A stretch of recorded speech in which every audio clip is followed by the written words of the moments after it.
vậy. Amen. Hallelujah. Amen. Hallelujah. Pagay phai. Phat dâu sen. Pagay phai. Ko ma hot si Bible kidute nang hong zen nom chom me han tiu hite. Pathen va choila sakhom ke tau hite.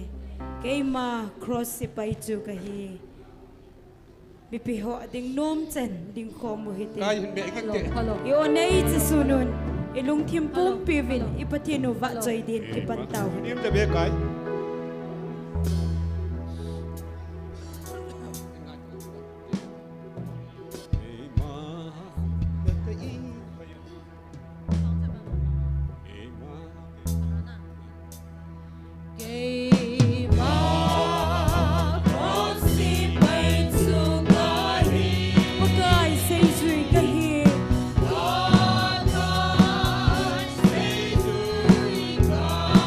Akin na pang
luku hoi isan diu. Amen.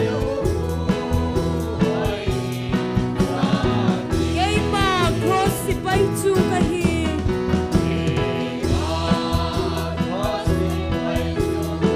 Bagay say sui kahi.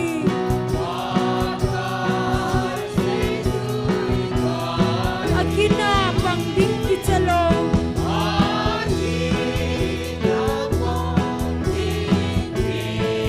Amin say joy nenge. Let the in bingong.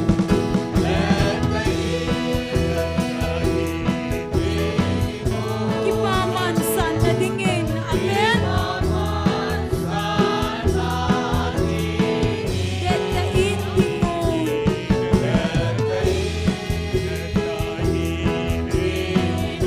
Leluku hoy isan din.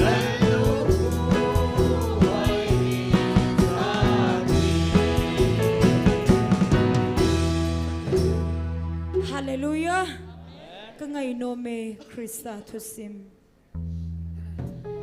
Kangay no me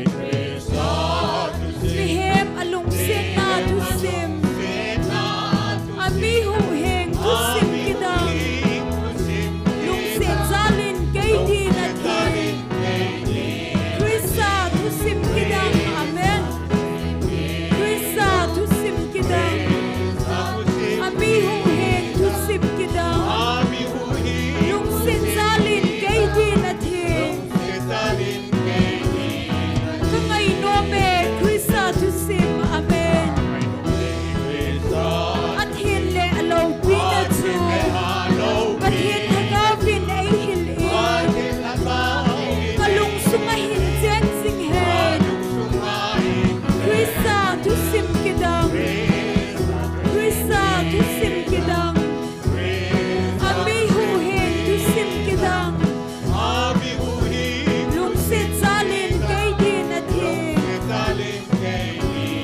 Kangay nome Krista tusim. Bagay do kilhon huam kahi. Amon tina ao kasay. Tasan det tingin ay deye.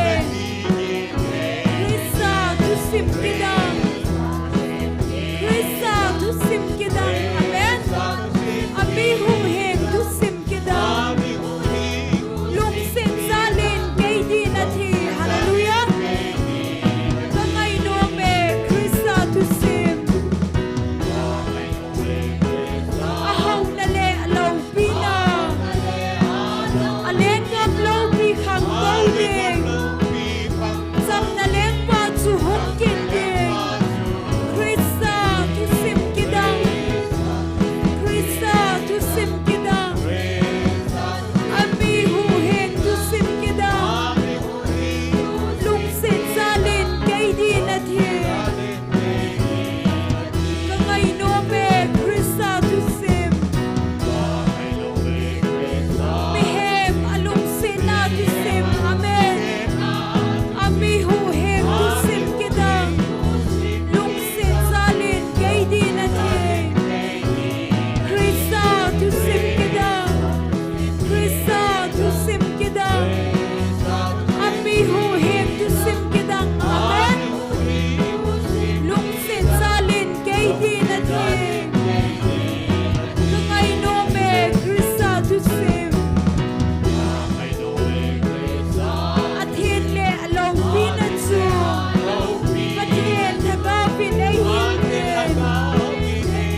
sim kidang Ami hu heng tu sim kidang Lung sin salin kay di na di Kangay no me Krista tu sim Kay to kilhan kwam kahi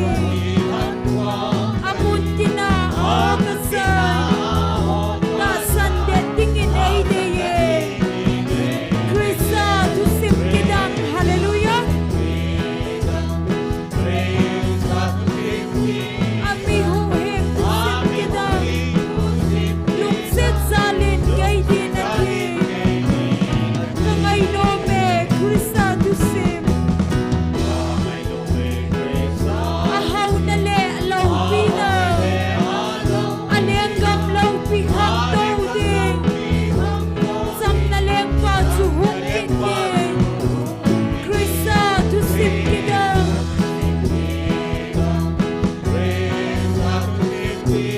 Ami hu heng tu sim kidang ayan Lung sit salin kay di na di Kangay no me Krista tu sim At hindi alaw pinatsu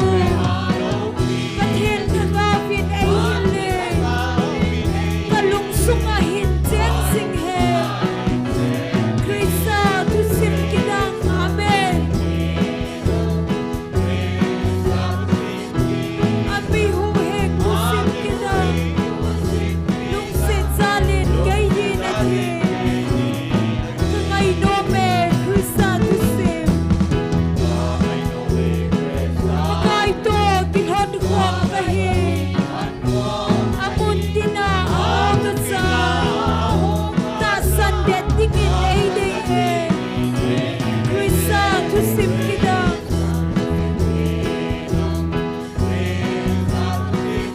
Ami hu heng tu sim kidang Lung sit salin kay di na di Kangay no me Krista tu sim Ahaw na le alaw pina Aleng gam law pikak daw din Sam na leng pa suhong kiting Krista tu sim kidang Ami hu heng tu sim kidang Lung sit salin kay di na di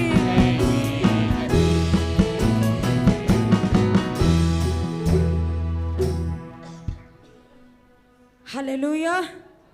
Tha samjing jong leo hen tha po te mi pi hoi bon cha vit ki Ki khom su sang o kai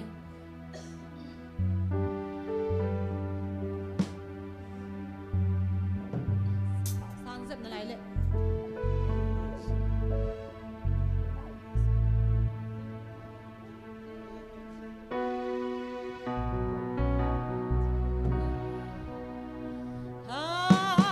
Samjing jong leo hen tha po te Ki pala imu thei na dingon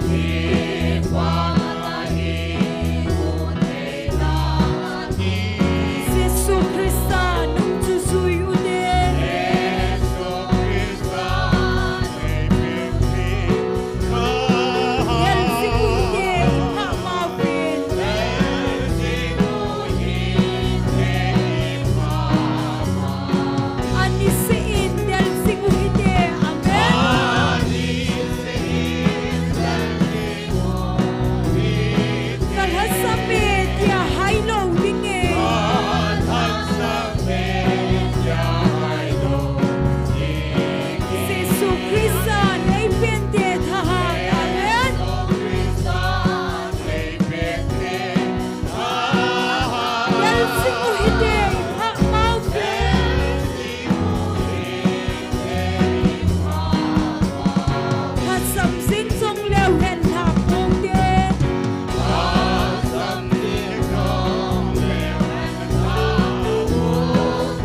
singu hide ipa maupe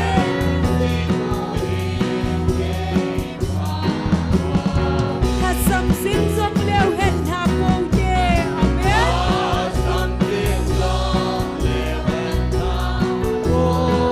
Adida imu thei na dive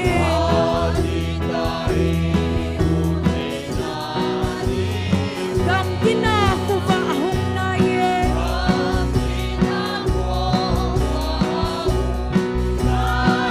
Abanza na hong sal kuwa su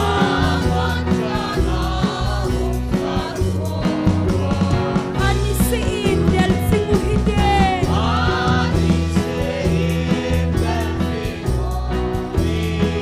Kal hasame dia hai long dinge amen Jesu Krista nei pente tha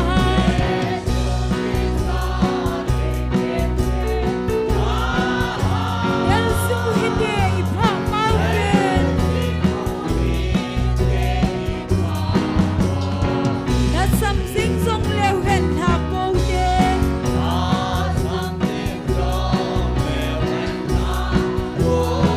Ipana imu thei na dimon amen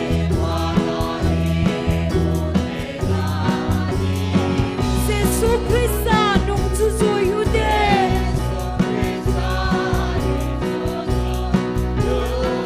Del singu hide ipa maupe amen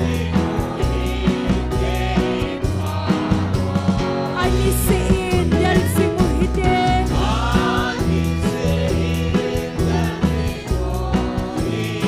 Kal hasame dia hai long dinge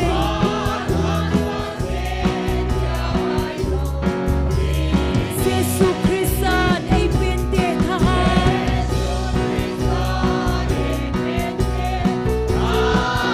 Del singu hide ipa maupen Kasam sing song leo hen ha po de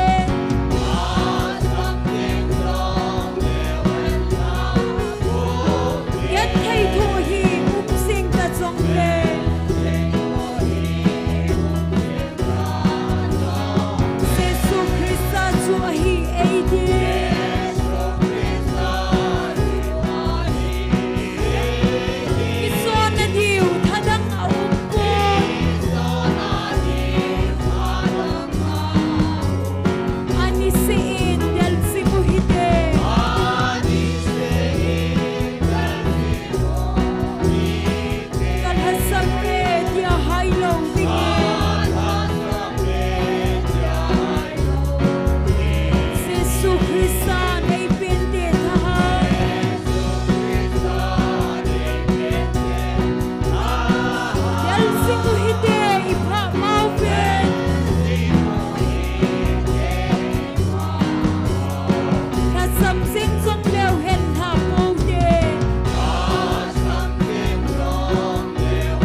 Pagaya Pai, Padzou Sen.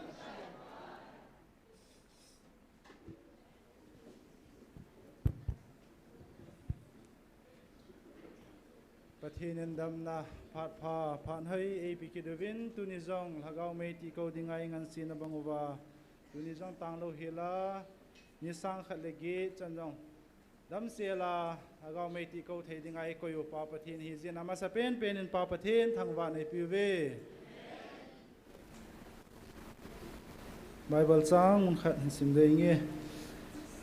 Hebrew bung somlani chang ni chang thum Chang di chan chin siminge Chule ita san sucham kim le lam kai pi pui pen Jesu lam kat jingu hite Aman amasanga thanup na om ji chun Zum le mai mu na sa lovin Thing pel ke jin athu lhum ke jin Pathen lal to na je lama atau ta na hi Hiji chun hagaw lama na laluwa Nalha da lo na dingun Chon sihon ama do na nial kal na thu a seju Thulhum pa chu gelun nang ho chon se donan thisan so levin napang hi lai juwe atu thingi simna wa pathini bon sawa dingin phathe bu pi tawan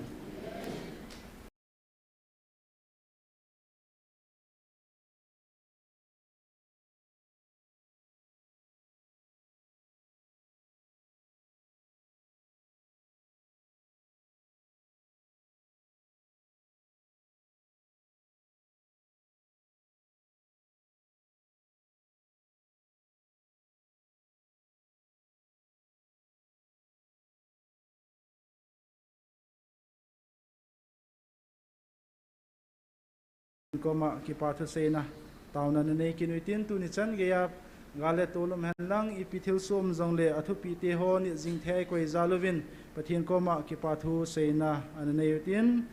ani na hin galmi te khona na lai isopyu mi somna li hil ha do hinai poin iso jong hi pathinin alam pi hin gun pi wa hin ha do theina dingu vin tu ni hin ta san cha ti ho zo sin ana taw kop kinuite aban le ikizot ma naw jong hi tu hin om thei ta point kang po pi le lam kai na anui ai chi vai le min ambos to ji win ikizot ma thei ta po win hi chun chi ikizot ma thei na ding win chunga jong pathin ei gun pi theu hin na helicopter jong chi ikizot ma thei na ding win pathin lam pi ei gun pi thei na ding win tu ni hin ai bon sawin ana taw kin uite chuki le tu ni program ti ho jong lol hing ta pathin ei ma puiwa hi chei thei na ding to cheng si hin taw tin taw chei na chu ke man hin nei ki tange ana taw taw hite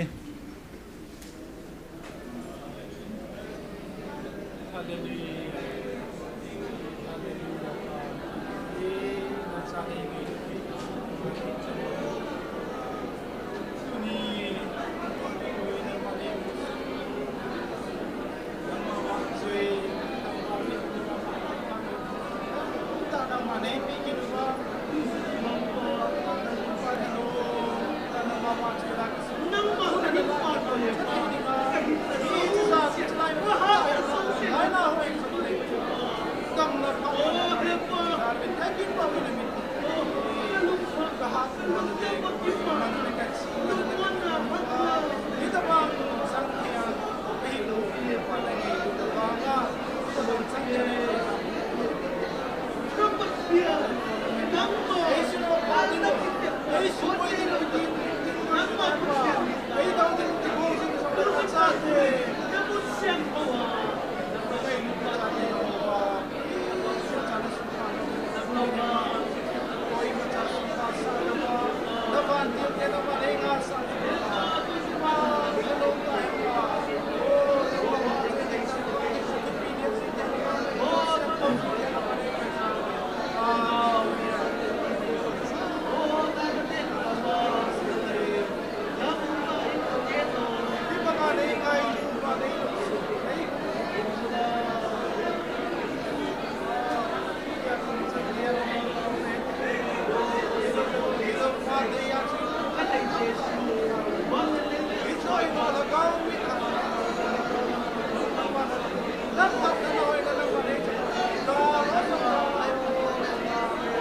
Hallelujah, hallelujah. Kakipa ube pa na chane ngay lut naw nei lung sit naw nang manei chanuwa. Tuni chan gyal hagaw mei ti ko jing thian ei koi zalwa na ang sunga kipa thu ka se na ho hin. Chikile ka de ka ngay chat ti ho ka thum ti ho mi him kei mon ka ki bol theu i ma cham lo zia hepa. Nang manei hon pi wa nang man na nai to pi diu ngai cha ka thum ka ta na ti ho ka program ti ho jong lol hing ta nang manei chei sa diu ngai cha ka thum na ti ho lung se nai san pi wa pha thei nei bu pi vin tia. Izada chu ti san man tam tai la do na ja jisu na mina khong tau khom ve. Amen.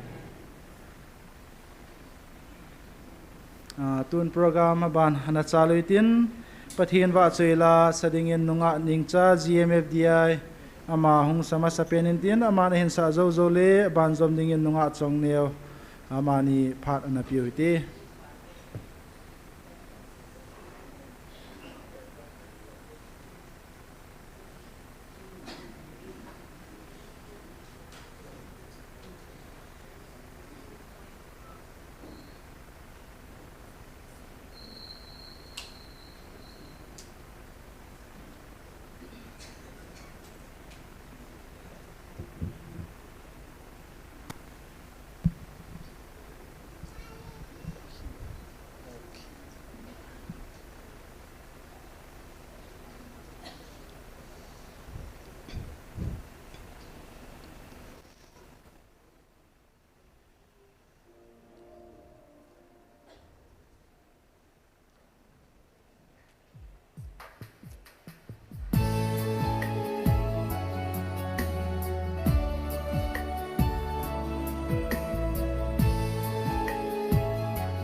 ประเทศวะจุยนี่ดิงอังไงลุเป็นฮีที่เราจะสร้างเนี่ย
pathin wa choila ngei ta ta in sa do piu nunga ning cha hin abale nunga chong neu amani chunga ki pa thu i seven amani zalin pa pathin thangwa nei pikiduwe twin program aban na chalutin tunia tauna ilam ke pi dingu pa jors aman phanin line tin aphan hin la sunga pathin wa choila sadinga nu ning boy jong hin coding in he so ve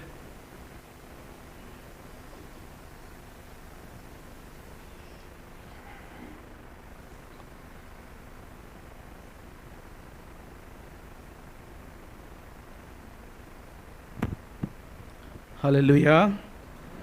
Mangpan damna te ang pen hun hoi teng pen tuni hagaw mei te chi kwang thei ding nga amun siang thawa ang pui khom zain mangpan thu pina tang hen lan ki pa huaim ka sa tuni honen he ni sang khat le giat ma 1008 days tan hing pui tu mangpa hin mangpan lo pina tang hen ki pa huaim ka sa tu lai hi no bang na chi divai chu ka thei sia ke wang kalungua pathian zong na gen hin hamuan na hagaw kang pe chi hin hamuan na khat ka nei tilizat zong le ki pa na khat det gen zong gen thei lo mi kong wa ki gen thei lo ki express thei lo ai wa ki feel khat na nei diun ka ta sanin azia chu pathian in ka kitep na banga hagawin KHOMUNNOM dia chi tang tung hitan mangpan thu pina tang hen tunen thilizat suwa zong le inama thilbangjat zong le lungang gila ki pa na khat ki nei hi pen hi min zong ang la sa theilo mi ko ma zong ki hom som theilo ai wanga ki gen zong ki zen theilo ai wanga lungu a ki pa na inei pen khoya panung ki panei chi le hing jing ha chung nung pathiana pat hallelujah tunen inam sung wa Adia kholin ata santen hi ko inei hi ata san lo ten wang nei lo hi lung kham nang yana ai lo le mi nga ki suanga ai lo le thil dang danga ki suanga hin khwa mangjong tampi ki umding ai wanga nang le ke wang pathian oza ata sana hin pi ten wang pathian ai ke nga tawin pathian in imbaw ang puiding chi ikita san naw le kinep nahin tuni tan chianga amma bel thea amma kinga thei ta jen mang pan tu pinatangen tunin hi inam sungwa hi keng kalungdong mong hi inam din muni ke chang hi vantil gilo hon jong hi ang dat mo nam te ki hi ve no nam wang dat mo paisa jong nangai lut mong ve chi ve sum it din jong sum dei lo koyum dila ai wanga ki dei dia vantil gilo hon jong lamdang ang sa nam te ki hi khoi ken jong lamdang ka kisa ke le ke jong lamdang ka kisa thoi bangzia chi le atang bangzia lamdang ka kisa e chi le pathian o kaza the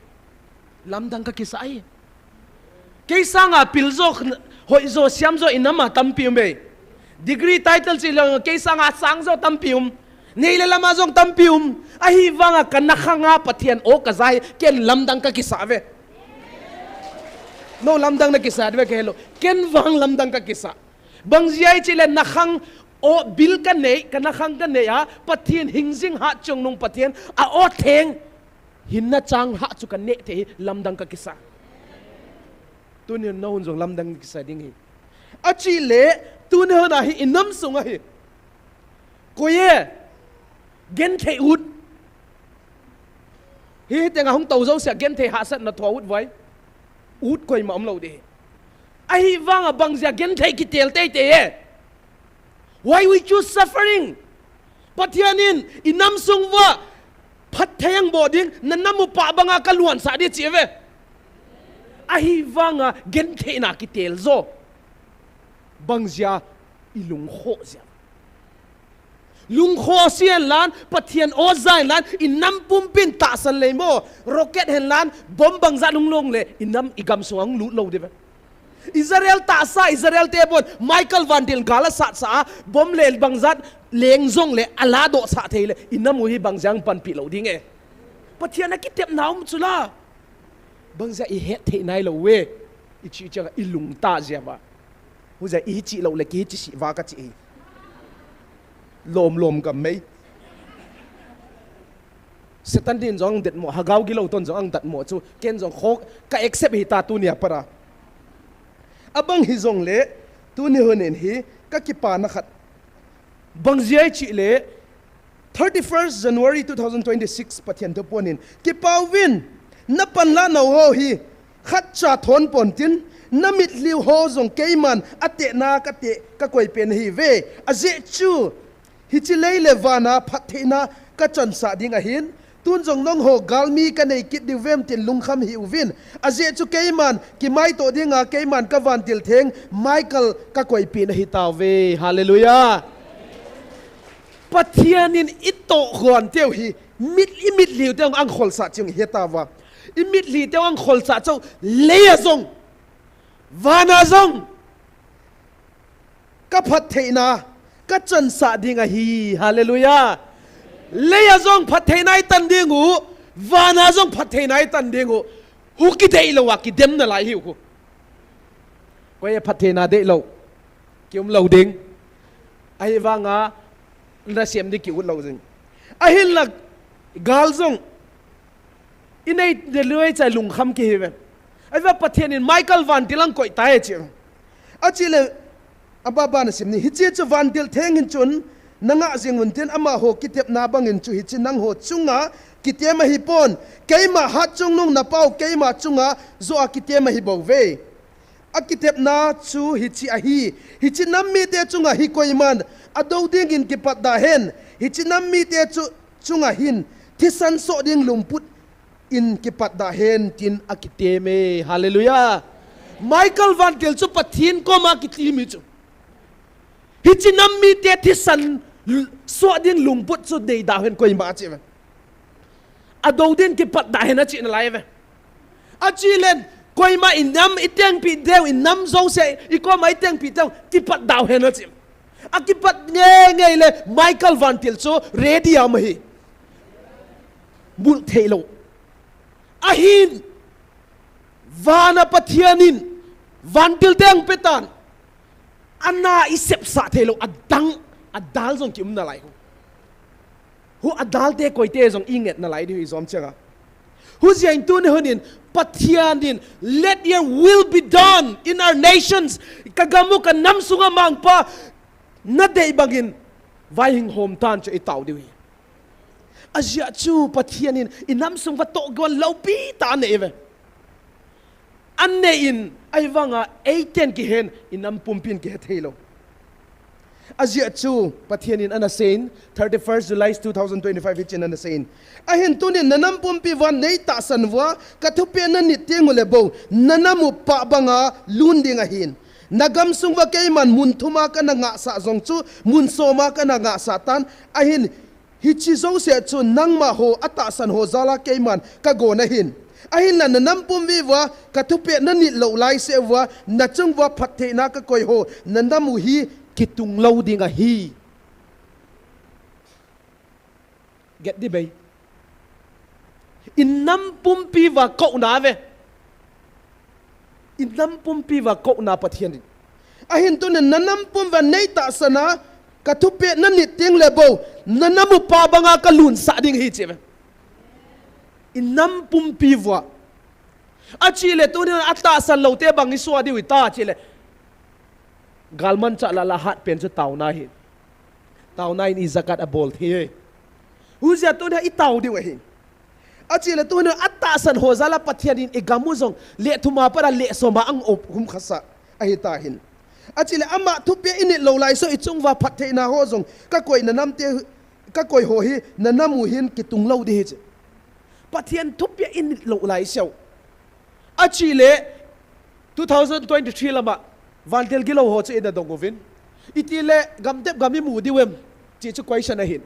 an asim do zong nom din ka ta sani no ho khuda koye ti chu pathianin itilei mu diu hi no ho khuda koye ti achi lei ki gel khanu ngai hi so pi te ki gel phanu ngai hi azia pen pathianin ei ho khudang koile bange i bol ding koi hi zong le nam ngai lu din pathian ngai lu ma sa hen pathian na ngai lu da pathian to na ki kaldi sa podun nam na ngai lu ta ta le thil dang a boy sung nam ngai lut ta tan pathian a ngai lut ding pathian to ki kala zop na relationship a hoi ma sat ding hu chang nam na sem helan nam long kong tong helan nam ngai lut di ta hi hen ahin la pathian tel lawa nam na ngai lut le atop cha mi te nu san hi ding hi ula koye ilama inamu koye ilama pangding koy mom lo government jong ilama panglo center government jong ilama panglo ilama pang cho mi khat thil khat bo me hu chu koya che hingzing hat chung nung patheri hallelujah van pathen bo se ilama pange midang koy ma million milal te koy ma ilama panglo hi hite nam te po min thet bolang bolu min hite pen nat na hit to banga gan sa to bangang mu nam te ki ban piding zong koy ma lo ahi wanga ha sa gen theya lung khamayum lai ten van patherin alal to bra te da la ha gaw thengen tu ne na GMFDI ya ahing vil tai hallelujah pathianin ang vil hita nam te hita win mi ngai ki sung na lai du ham pathian ai ki sung phari ta lawam ka so pi te nam lam kai te gelun pathian ai ki sung hun nei ta mi nga ki sung hun no lo hi ipil na isem na va lekha bangzat tu ne na lekha bangzat center government ai pe voi das bi da bangzat lu dai ki thei lo hi table tung lo zong mei thei hi ai wanga tu ne na hitenga do khana to te wang keiman ka het pi ve chi hallelujah van patheni nang het pi na tu ne na itaw do het chu lo keima panglawa na na sem na phodu hi keiman ka het pi lo je ma cha lo diu ti chu ama cha lo bora mi te noi se na na tang ki du chi chu mi te noi se na tang hula izat post lien ta ta la zong hulei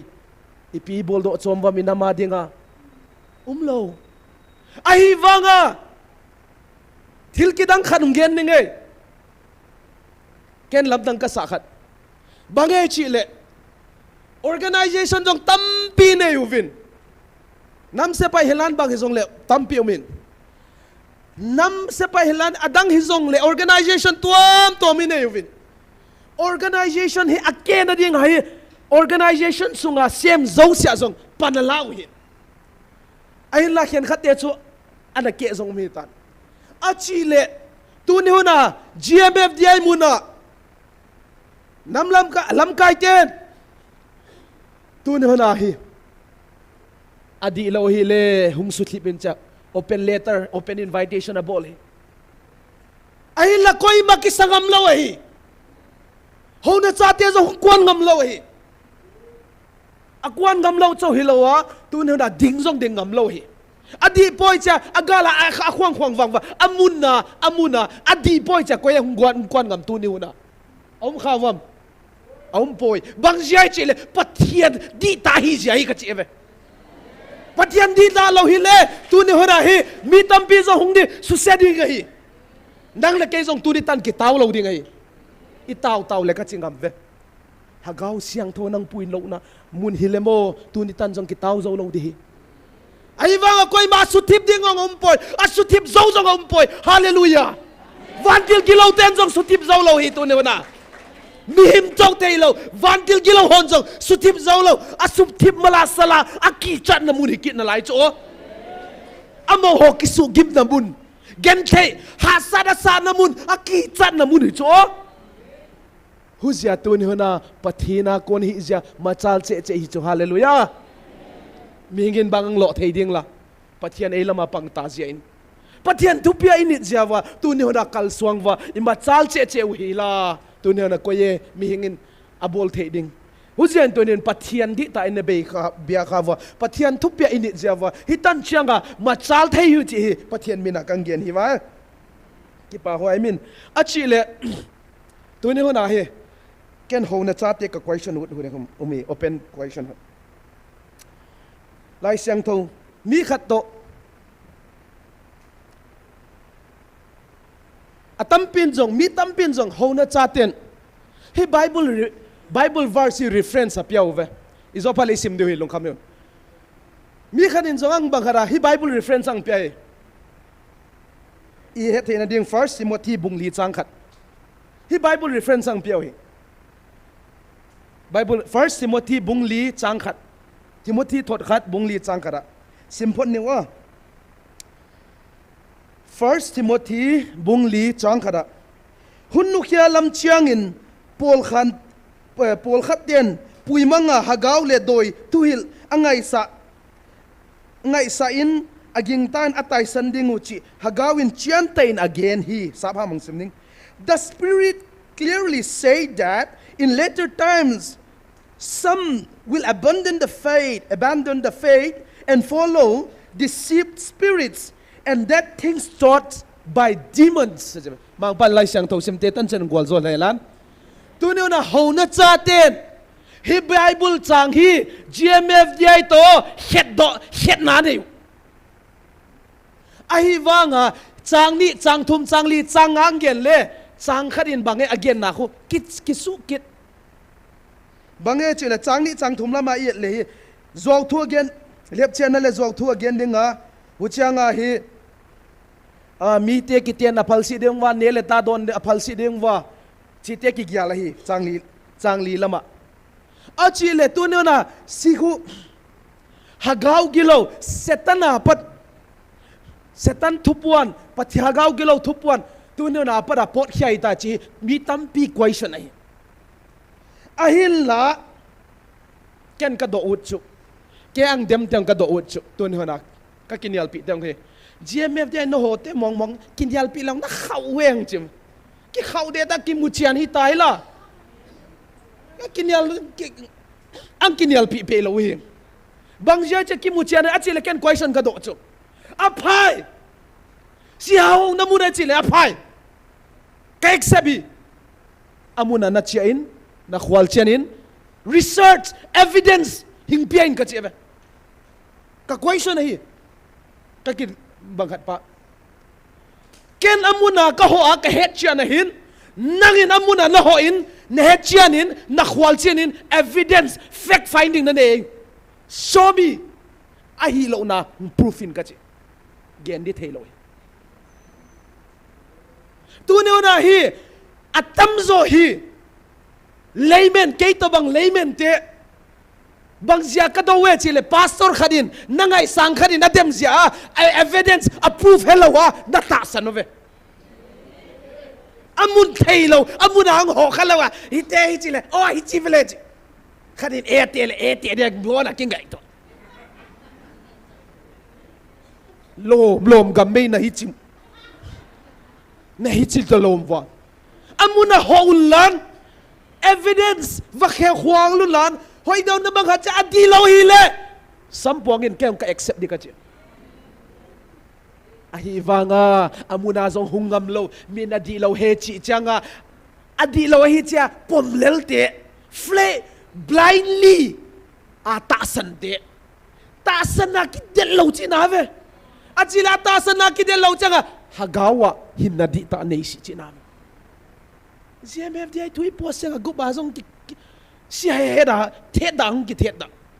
bang je chile tu ne na he hagaw thili hagaw bai na hen ngai ve hagaw mi na hi lo le hagaw thil nang thei lo ding huzia tu ne na hi nang hagaw na hi ngai hagaw thil na het na nga ming ta sa sil na hi changa hagaw thil pen nang mu thei ngai lo ding spiritually blinded na yu ko hagaw thil na het thei lo pen bang je che nang hagaw lo pi hagaw nang hagaw zong pot thei na lai bible ki mon mole sol tunga mole sol chu hagaw thengin ada la phaden hagaw ke pathina ko na ti chu bible in pathina ko na hagaw gi lo lu re ti chu imu thelo David in music abangat changa hagaw gilo pot jel chi mo achile nanga hagaw thengum zong nanwa sa theyewi achile nanga hagaw thengum lo chu iti hagaw theng chu na het thei di tam so pi huzia in tun honen hi thilbang kimpen ka unaw ka sangam ka krista zala ka so pi ho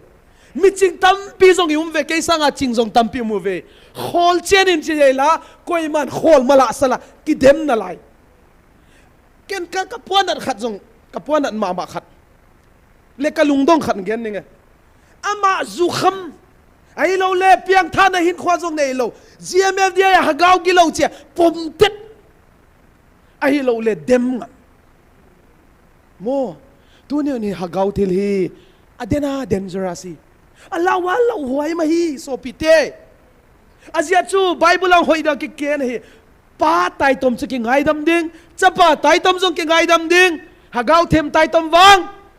ki ngai dam lo ding ade danger hi masain jong ka gen tan ka seitan chilaya hung ko pen hi hagau gilo hi nge le adem te nahin kho ki chai ta mei the tun hian ki gel phau hu jeng tun hanen he so pi te ho ka so pi te ho spiritually hagau thila mongol ngol khwang non si u ka che pathian ina to gwa ni piam chi ba chu he niun hol niun sui niun I he lo zong le ang hil thei di hol niu ka che ve ang hil thei te ko ma ho niun hu chang in hagawa ma chal che che niun pung che che niun hu chang in inam hi pa bangai lon diu chu pathin dei chu ai wanga I pa bangai lon diu chu ki dei ese dei lo ko yum mem kium lo ding ko ma ai wanga ese mu na dinga bangi bol ngai ki bol pe lo wi che ni mai ana sep di ki pe lo in chen a reward ki dei hu tan dam mi te hiu chu achile ana na sep pe lo le zong tu ne hona hi ana sem te be son town tu ne na nampi ki tung na dinga pan kila kal kiswana bang chile ka supu thei de bang chile ka sumit thei de bang chile hinu ben akwan non si de cha pan laung kim na lai ikenga khawang ki kira hu ki kai su ta banga hin khwa ki mang na lai ai lo lam lama ki pe min adi asian lama pe lama fe lama ki pe jong kin nam so ki ma ve ta sa thila ka gen lo hagau thila ka gen na ve ta sa thila jong ma ve nam pi zo sen hilama pai te chalam kai ten chi changa ke hilama hung pai phat ninga ki chi te te na lai ve ta sa thila jong nam lam kai te na gen zo seo adem de ready ama la I ma cha hi tum lo abol the la tum lo abol the chu akhut pi to thila me hi mei tu ni na hagau thila zong ilam pi zo na wa opposition zong inam sunga kyo me hite zo sia khoyang ki pane chen hagau gilowa pan ki pane hite zo sia taw na I het diun hin hu zian tu ne honen he izolama 1 Timothy bungli changkharai semuchu ti Paulin Timothy koma chu Ephesus a chu hagau di lo hagau ki puidan di lo te chu ana umahin hite zo sia hi Ephesus hi tu lai ta hi present day sa hi Selçuk Imir province Turkey ma hi tu lai ta Izmir province in Paulin Timothy ko ma hi ana warn nai achile hona cha ten tampin hi to me da rovin a hi poi ka so pite azia chu July 14 2025 ahin pathian in hitina se na hagau ngai lut na pau ka hi zain keiman hi chin nang ho hi keima ang sunga na hunglung ahung lung che theina dingin na chungwa ka to ding hi aha sa zoi pathianin I hagau angai lut zia tu ne na hagawa ahung vilahi chi hi ambasa pena I het dung kang di nge hivanin abang hile tauna khat nei utin tauna item ding sim katin amasa penin inam pumpiu pathian ko na o izawa ita san theina dingun inam pumpi as a whole koima atua ma pai khianom lo di koima left behind nom lo di inam pumpin pathian tupot ita san theina dingun mi lelong pumin taw dewi azia chu pathianin nanam pumpi achi angko in nanam pumpi ya ata san te cho hilowe inam pumpi angko hi changa khoimun am zo sia ta inam pumpin ata san theina dingin ani na inam pumpi wa pathianin allopi na banga ama chal theina din tu thumutin Let your will be done on earth. Mangpa kagamsung kanamsung wa naday bangin ma child sa tanchin. Tunyo na setan silbol te na ahilaw le hagaw gilaw pathian program sudal te zosya mutim na sep zosya zong Jesu mina tunyo na atang zosya zong abay te na ding itaw diw he. Uchangin he kezet si Mordecai hozong an ngoli na tawvin si hozong he itaw pi din ayahin. Huchangin he lam ka to kang pokwi ki kalazong lam ka azong atang den nalay chi zong thu ke zain ite zong sia zong pathianin alopin hang sulanga pathianin atate ang puido thene ding amo te ang tumpi neon tun ilem tang bangin tawitin taw sana chu ke man nei tange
lung se tumang pa na keng bula kahing tum he pa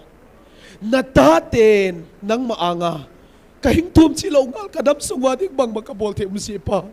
kapil na ko siam na unjong bang mataring tulaw ding he kanama ding pa tunyo nang maang kahing belwa na o kazavwa katasan wa kahing piuhi pa nang makipa na pinahitan tunyon pa o na de bangin kagamsung kanamsung wa machalzing tahen chin na kieng bol kahing tume pa tunyonin pa na de bangin kanamsung nangin hingvai homtan tunyo na kasopi hasat na te gente na te lamkala tangteong nangin heso ke katum na zawsaw na anga pa gimnam tuya hingsang sa dingin chin gen kial gen wal ngai dama gen khata sunteng wal zoltan chin kamang pa Jesus Christ min sang tan kom kangen hi amen tun nu Nieng boy pathin lasadingin pathin min ko vai le nu nieng boy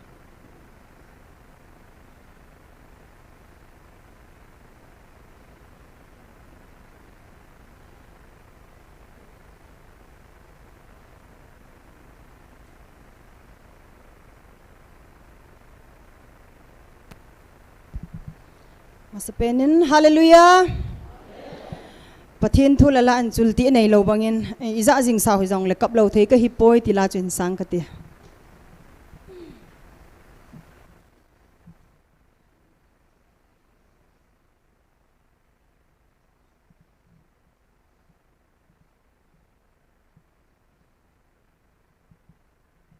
hello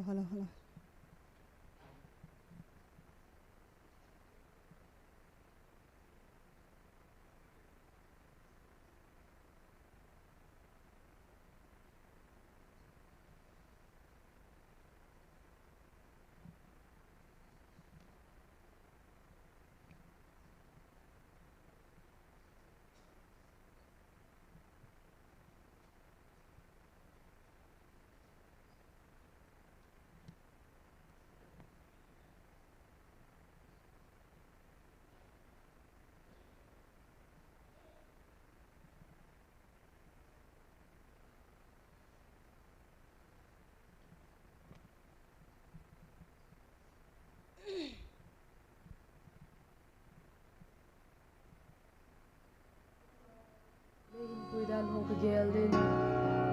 na cha hi ka chandinga lom lo me ngai lut phat the nei chan hi nei ngai lut na ka gel chun kap lo the ka he poi cặp lâu thấy cái hi bôi cái hin khô hi he pa ADING hi chân lo ma ngày lửa na này chân có chân lom lo ni te maya nei hin din sa ham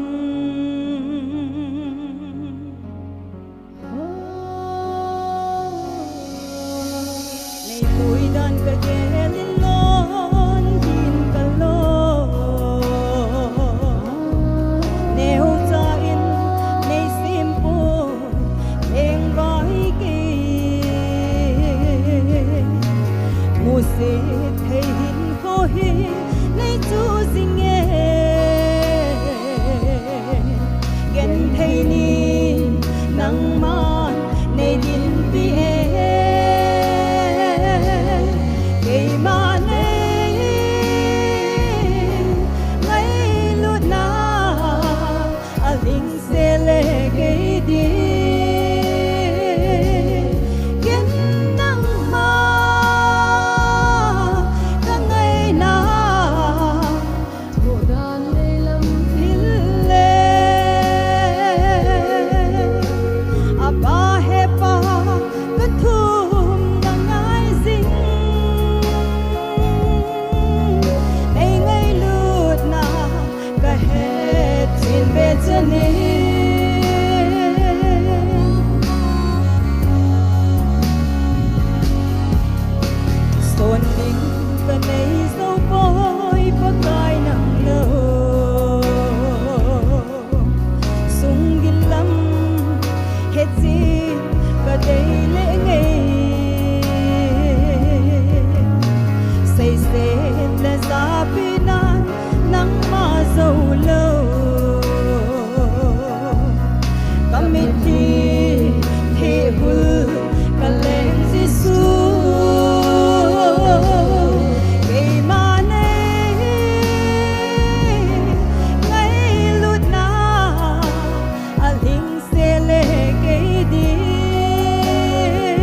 ka gel banga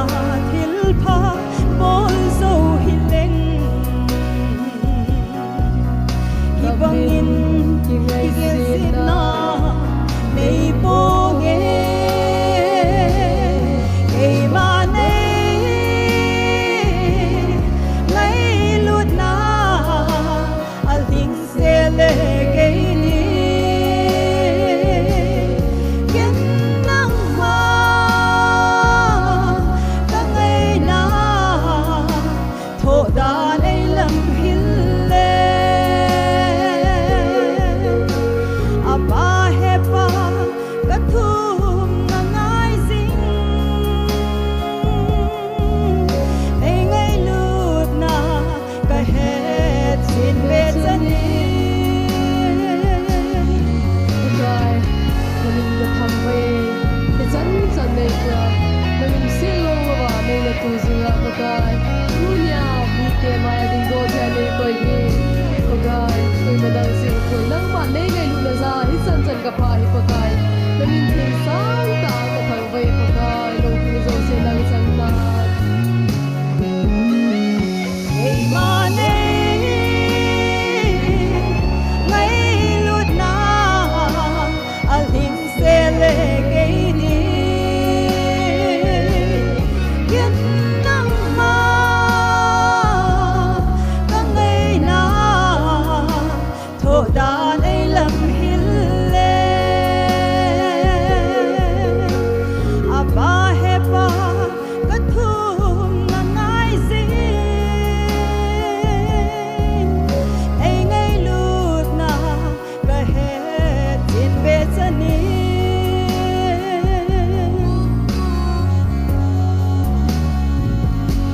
tinin pakai bu bitaw na ki pa e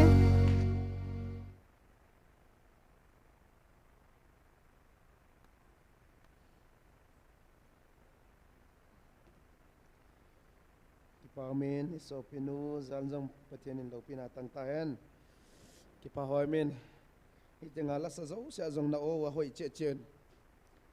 Angai chechen 2023 lai limho 24 lai limho ka vetle. Toi limho to hikele ni sa zong wayam kasa. Iki pin pen gam mo gop thit gam. To mong ki fresh set ta na. Ana veleu chen ke man ke nai buka photo section na na en leu chen. Ilim teu yet zong le ki machal mong e ti ka sei nu min ilim na sanu machal hi le ta sa le hagawa chu ki machal le chu ka ta sa ne ho zen hin pathian lo pina tang hen lan ki pa hoi min no min tun hna he question tam pi khat ata son lo ho para hi clarification khat ka gel note kedin chilaya hung zo se hi o den hi ve chi hi kang keima experience a kang gen de hen GMFDI cha zo se hi o den hi ve tiu chu asung lam hello hon na za khaw dim ka ta sanin ken long ka za hin ken u seng aje chu ke na ma ya tiu lai ta ding kai cha kang gen de hen bange chi le hitenga hi a o den ke lowin hagaw siang tho hu isunga changa ngai lu nam hagaw siang tho mapui na pe ni nuwa ma hi khoi la ma hagaw gilaw mapui na khoi anuam na zakha boy boy at experience dan in mo hagaw gilaw mapui na anuam na chi kha na za khaw le sei vo law hi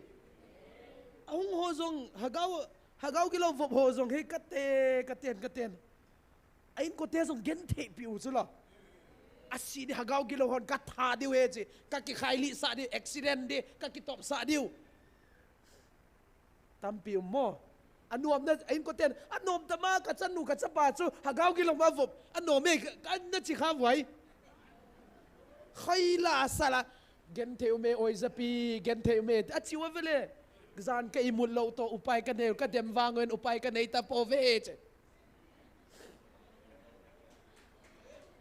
adem wanga upai nei lawa hung thau vele hagaw gilaw mapui na chei pinop ding ham god mun jong nuam lo de ve ahin na hagaw siang thong ma pui na hin nuam hi zia tu neu na ki pot thei no lo vele sorry ngai dam mun ki serious seng hi changa mo hu zia tu neu na hi hagaw siang thong nang pui changa hi nuam ki sa ve Peter ten zong Paul ten zong hagaw siang thong na pui changa nuam sa ve va pathian lo pina mu che che na layu til kidang danga bol na layu tu neu na hi ei zong a oza ata sara hin pi te pe ni hagaw siang thong pui changa nuam ki sa che che nuam che che ki khang che che hagawa ki khang che che hu changa mi te na ge changa disparity chen sap te ki khia na sang ta seng in chen amon itung dau mu phanol lo hagawa isa itung dau sang ta mo hu zia agala ten hi mu phanol lo ve wa amit vai jong le si mi che cha mu ta ho e ho hagaw thila kan gen ve itung dau gam la te seng seng atua pen si mi chu tu na en lo chen khadina gen la hi poi chi ni khade le angle tom dal di lo na lai ni ai wanga tu na itanu hi a lo pi la sang va noi le se da jong no lo hi ni ka che ko ye van mi te to la sa kho mom kha vai kha lo ve nang le ke ni sa the yu pa mangin evangelist ten mang asain dagu punggu ba para kato ta pung thum ta ka khu da kham poi ti na Christmas ti ta bangje hagaw siang thom ma pui na ve khaila ma mi ngi na dola da kali kheno na khut teng teng po me the ve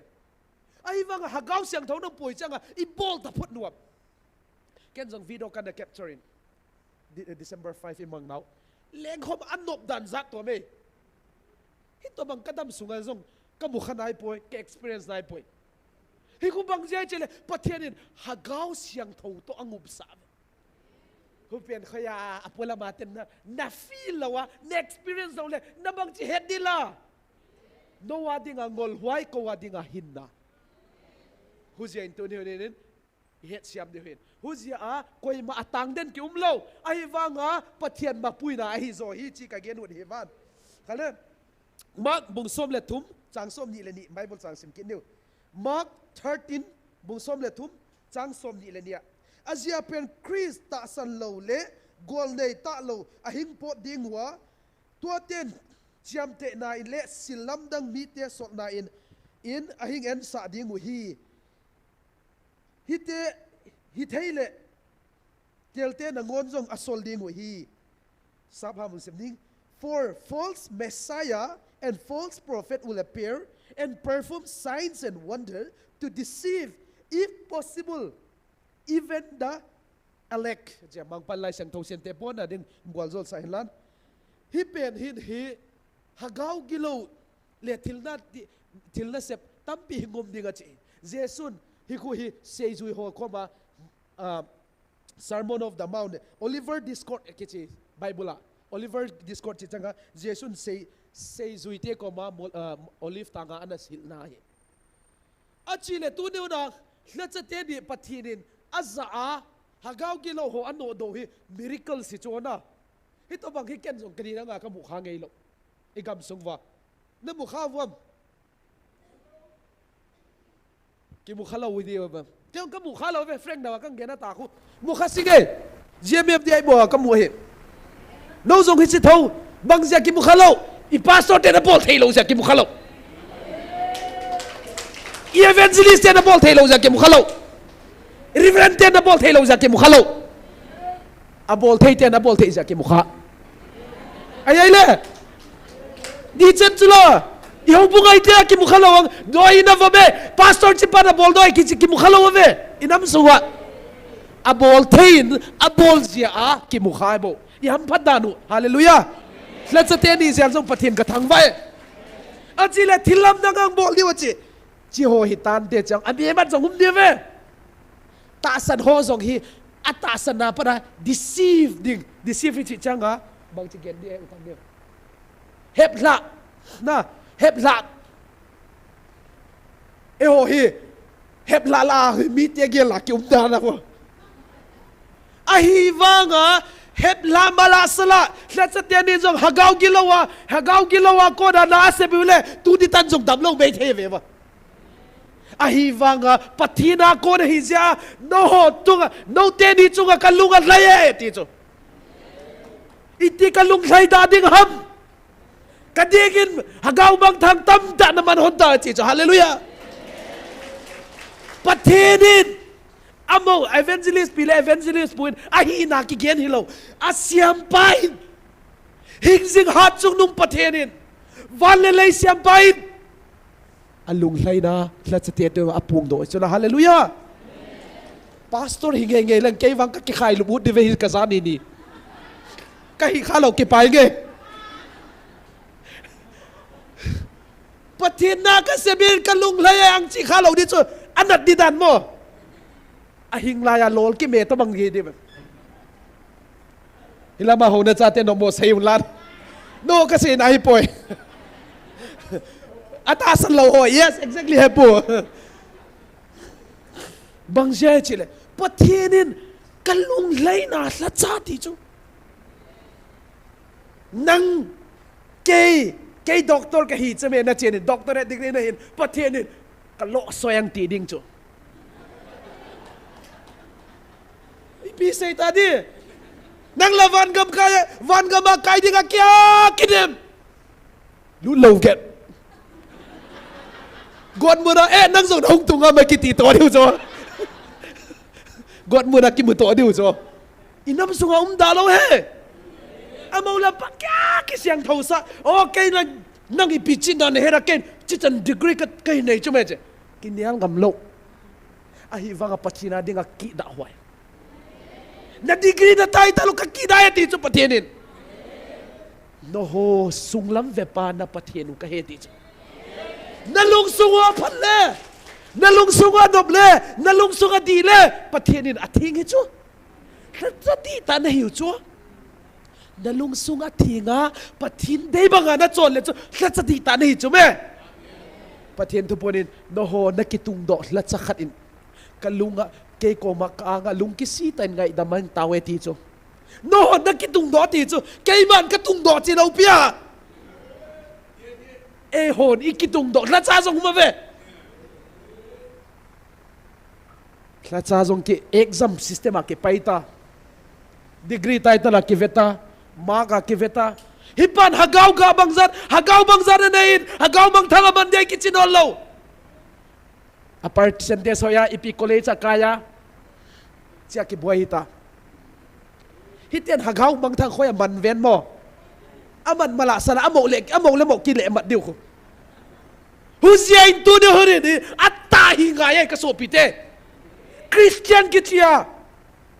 hito bang be hiu chu it's a shameful things til zum hwai me hu inam su pathian ki hauti ta ki chia sunday christian ki tam monday christian ki tom monday to saturday christian ki tom Sunday changa hidan dana hallelujah chakilami Monday changa deidan dana hin khwa kimang pathina dinga ki da hwai ni hi ko kita na zong ki umlo naum na pora kita le chin pathian nang het chu officer ne hi zong le na ne ding lom ne lan na ne lo ding lom ne sin ka chi mudam gen leng zom chang mo lung tha khaning Christian ki ya government servant na hi le pathian dei bangin na semei signature kai na dinga sumla ngai mo government in sumang loang pya vele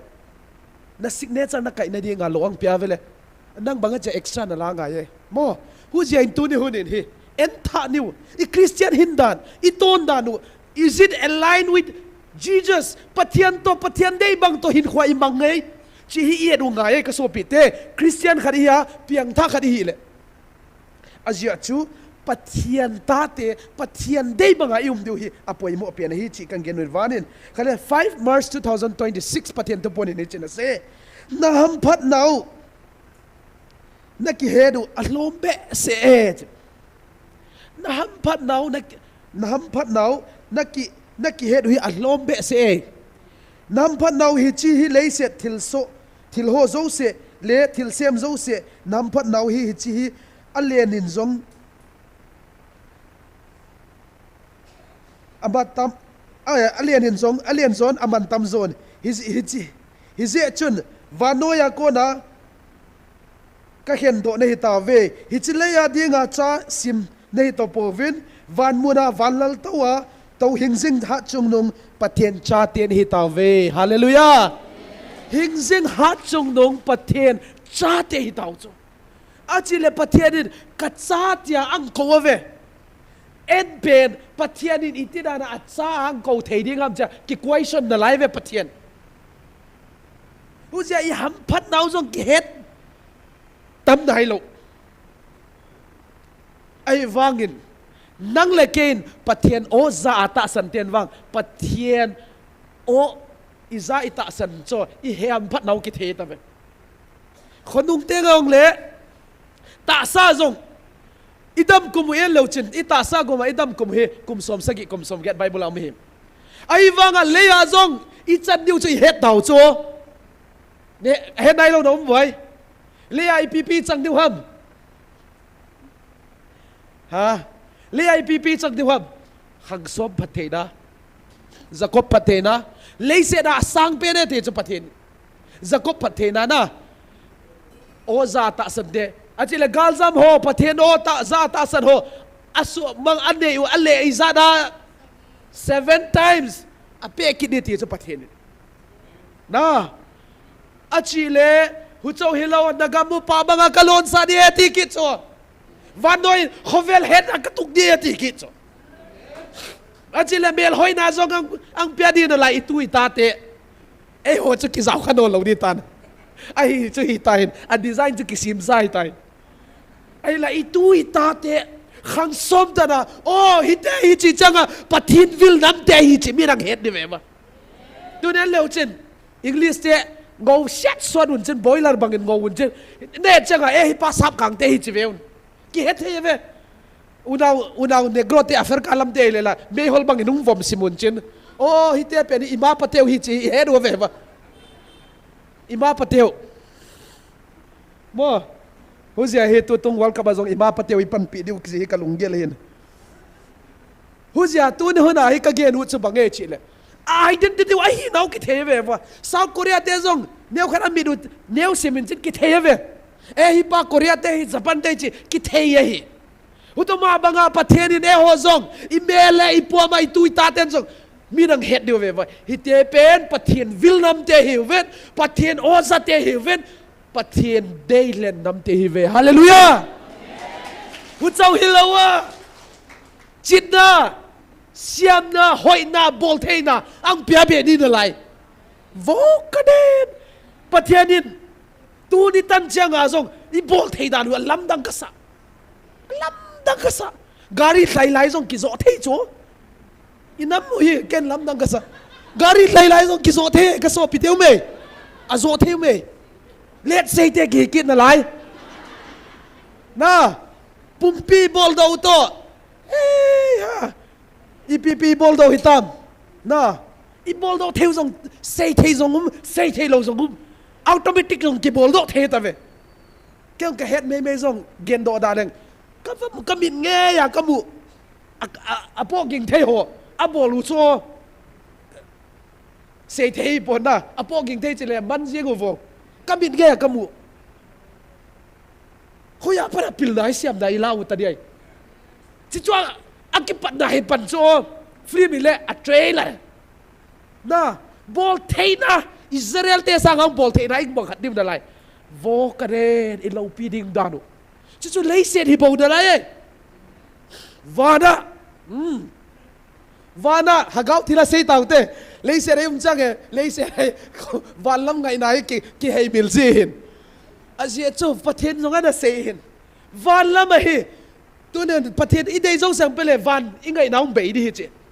achile hagau thila ham phadan Israel te tunga keiman vai hom dinga katel do ma sai he tiu cho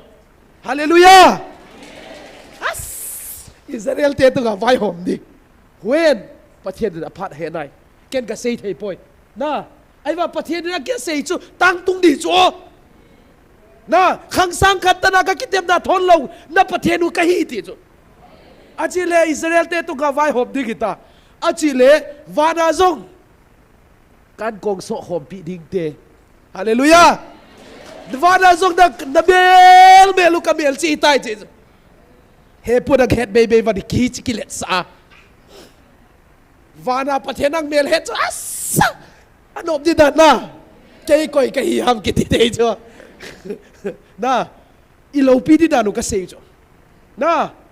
à chỉ là không phải million tiền luôn ang hết à cái chỉ là sát thế là van lấy là sung ông dâu sẽ xem pan cái bel chị ta về na bel luôn cái bel chị ta về thì hallelujah van này hấp bát đi đanu hút chang à lom bắn dâu cái tăng điều na lại asi lom bắn đi theo hi tôi điều na ipan lan na trên và cây bắn lom bắn ka khol pia ti kit so nanga tam de we tom de we cha le ya zo ki kisi na lai do ti ve pathian na pan la ho na sit diu na lai ti cho le ya body sit le vana zo ki sit na lai di cho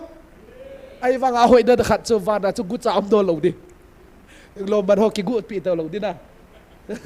a na nop na di khat cho a se cho ke ka khom mong ta gu tang ka mong ta regular customer ka hi cho huzia cho azia cho galpui to na jong hi ka von bel la saru ki gui changa mo ke ka khom mong tai gu ta hoi na huzia hi koi te gen dan le ya jong phate dong cho le chi ho jong hi he pun hoi dan gel to lan azia cho bang jai cho gu ta jong hi amon aun monga gu hi ki lo cho upai nei lo ja va gu ki cho achin upai nei lo hi khoyang ki pane chi lenga isui changa hore cha te mo ikit apa po cha sang ven ka che ve huzia pastor ho ka got sa ta poi ka ti a hen la ka sei rum za oi pi ham chi le tu ni un enun vana zo itan de wa lo pi dan vana where the streets is made of golds bo is streets chi changa biniti say the streets lampi na van lampi zo sana ki siam ki ji khoya lam len na sana ki siam ke tis hon ibil na sana jong sana ki bil zo lo khu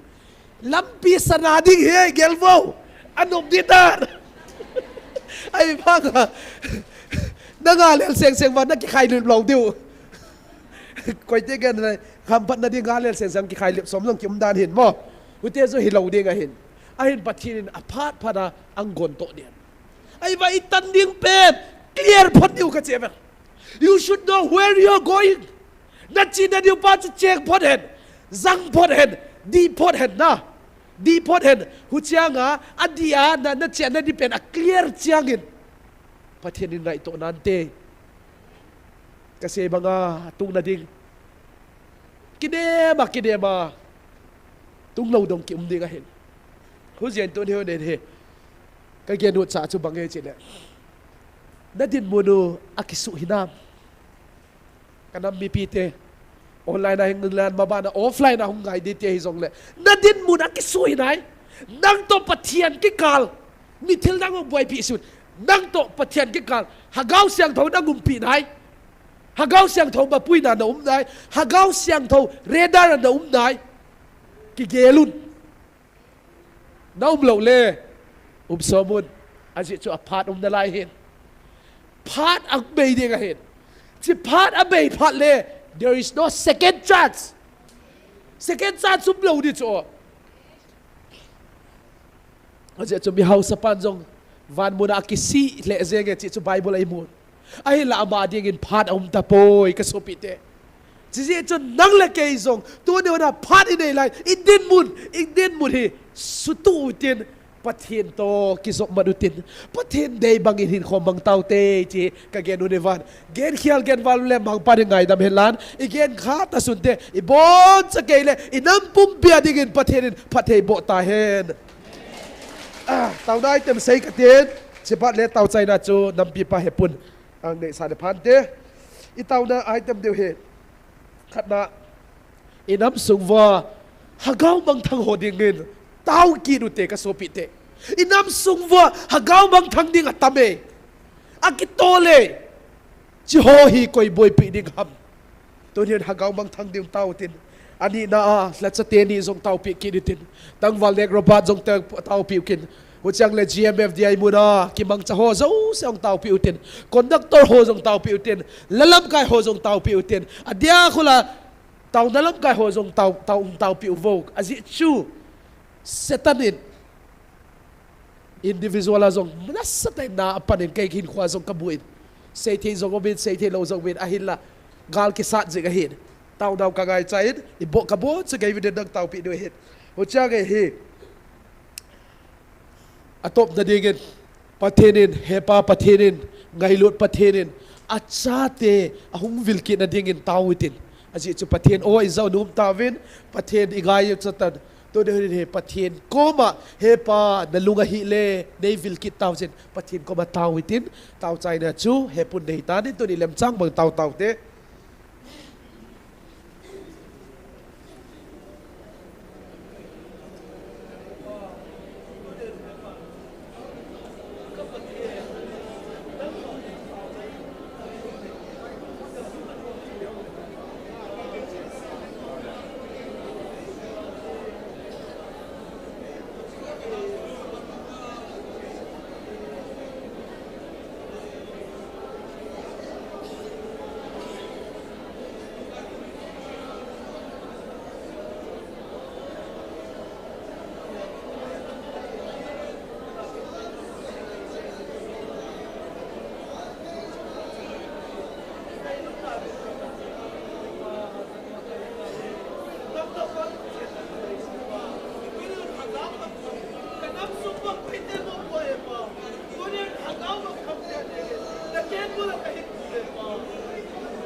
tu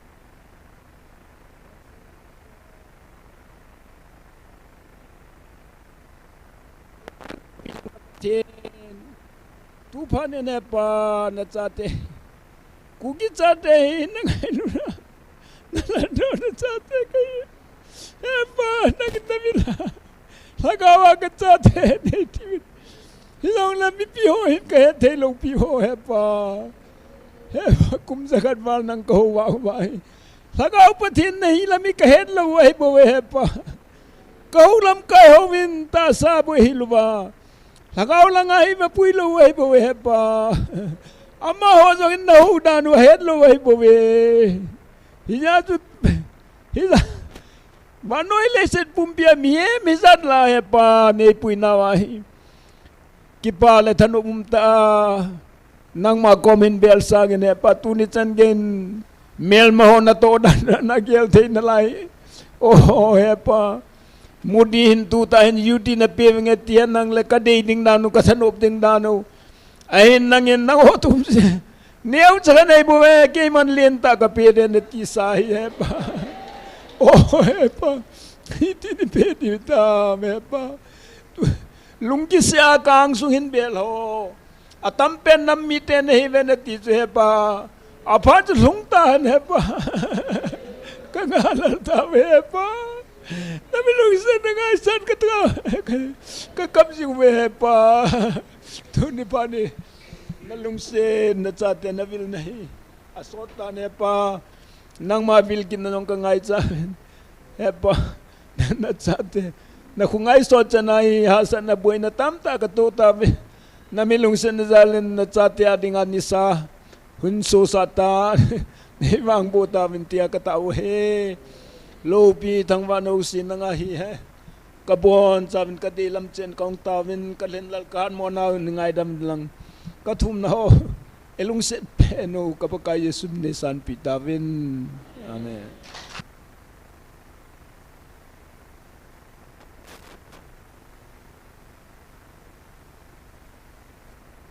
ไม่ปีหลังหอจานหินอินูทางเด็กอินลงเสตอินบตลหอเนี่ยเทคุมหออินเนนหออินมายาเกตกว่ามาดัสบินกว่าอยู่เตตัวนายองทาเดียวเดียววันตัวนาดอตุอุ่นลังกอยโดกิดุเตอิกิติมวยเฮจานหินอิปอลเจทิมกิดอุน